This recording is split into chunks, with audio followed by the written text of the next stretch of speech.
తండ్రిలో తల్లులో దయచేసి వినండి. సాధారణంగా మన పిల్లలు వాళ్ళు చదువుకుంటున్నప్పుడు పెరుగుతున్నప్పుడు వాళ్ళు ఎవరి పేరు చెప్తారు చెప్పండి? మీ పేరు చెప్తాడు.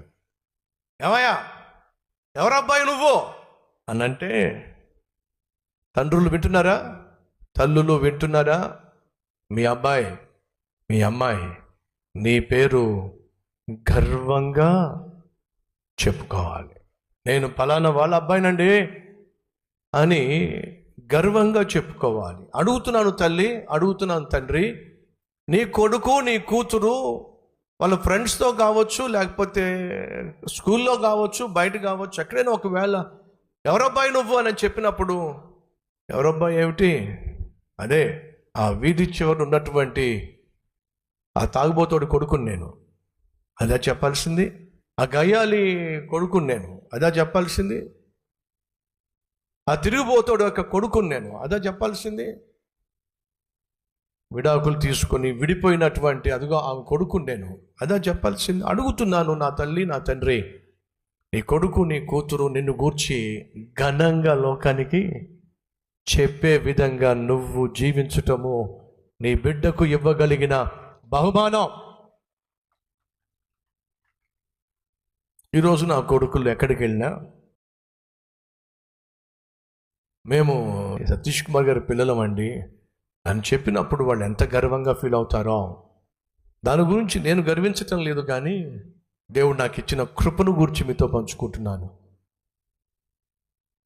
నీ బిడ్డలు నిన్ను చూసి నీ పేరు చెప్పి గర్వించాలి. మా నాన్న ఫలానా ఆయన, మా అమ్మ ఫలానా ఆయన.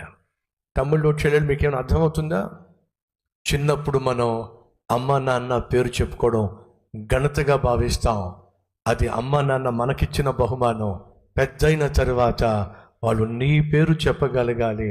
నేను ఫలానా వాని యొక్క తండ్రినే, ఫలానా వాని యొక్క తల్లినే అని నీ తల్లి నీ తండ్రి నీ పేరు చెప్పుకొని వాళ్ళు తాము పరిచయం చేసుకోవడం నువ్వు వారికి ఇవ్వగలిగిన బహుమానం.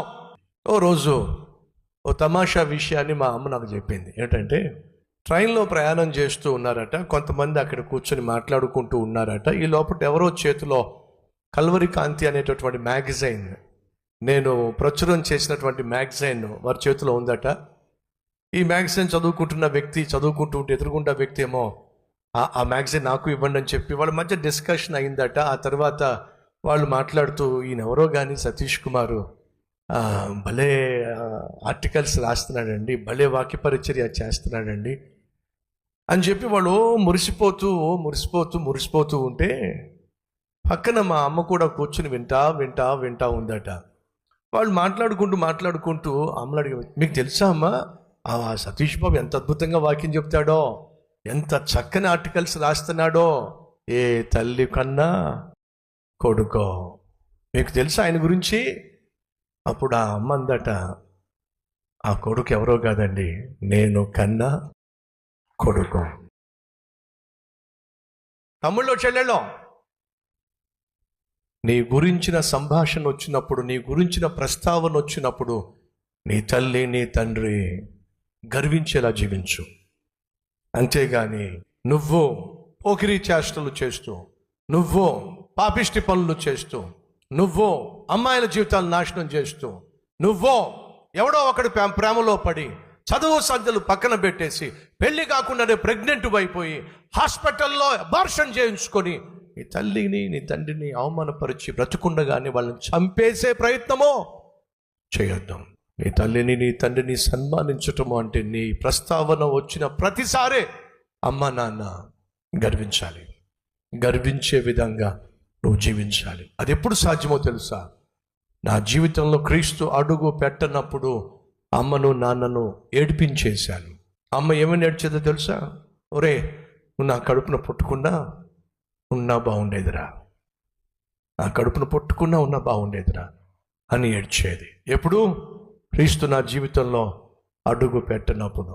ఆ క్రీస్తు నా జీవితంలో అడుగు పెట్టినప్పుడు ఆ సతీష్ కుమార్ ఎవరో కాదండి, నా కొడుకు అని చెప్పడానికి నా తల్లి ఎంత గర్వించిందో, ఎంత గౌరవముగా భావించిందో. కారణం తెలుసా? క్రీస్తు ఈ పనికి మాలిన పాత్రను పనికొచ్చే పాత్రగా మార్చేశాడు. ఏ క్రీస్తు అయితే నా జీవితాన్ని పనికొచ్చే పాత్రగా మార్చాడో అదే క్రీస్తు నీ జీవితాన్ని కూడా, తమ్ముడో నీ జీవితాన్ని కూడా చెల్లే మార్చగలడు. నీ తల్లి నీ తండ్రి గర్వించే విధంగా చేయగలడు. ఎప్పుడు? నీ జీవితాన్ని ప్రభువుకు అంకితం చేసినప్పుడు. నీ జీవితంలోనికి ప్రభు రాకుండా, నీ జీవితంలో ప్రభు అడుగు పెట్టకుండా, నీ ఇష్టానుసారంగా నువ్వు జీవిస్తూ, అల్లరి చిల్లరగా తిరుగుతూ, అల్లరితో కూడిన ఆటపాటలు, చెడు స్నేహాలు, చెడు అలవాట్లకు నువ్వు బానిసమైనట్లయితే అమ్మకు నాన్నకు నరకం చూపించేస్తావు. ఈరోజు తీర్మానం తీసుకుంటావా? నా ప్రస్తావన ఎప్పుడొచ్చినా, నా గురించి ఎవరు మాట్లాడినా మా అమ్మ గర్వంగా ఫీల్ అవ్వాలి, గర్వించే విధంగా నేను జీవించాలి. ఆ రోజు యోసేపు తన తండ్రిని ఫరో దగ్గరకు తీసుకుని వెళ్ళినప్పుడు ఎలా తీసుకెళ్ళాడో తెలుసా అండి? పనికి మాలిన వాడిగా కాదండి, ఎలా? ప్రధాన మంత్రిగా. ఎంత గర్వంగా తీసుకెళ్ళాడో. ఆ రోజు ఆ ప్యాలెస్లో యాకోబు నడుచుకుంటూ వెళుతున్నప్పుడు ఎంత సంతోషించాడో, ఎంత ఆనందించాడో, ఎంత గర్వించాడో. కానీ దయచేసి గమనించండి, యాకోబు ఎక్కడి నుంచి వచ్చాడు? కరువుతో నిండిపోయిన దేశం నుండి వచ్చాడు. ఏ పరిస్థితిలో వచ్చాడు? కరువుతో కడుపు మారిపోతున్న పరిస్థితిలో వచ్చాడు. అది ఏ స్థితి? పేద స్థితి. దయచేసి వినాలి. ఆ రోజు వాస్తవంగా యాకోబు పేద స్థితిలోనే ఉన్నాడండి. కానీ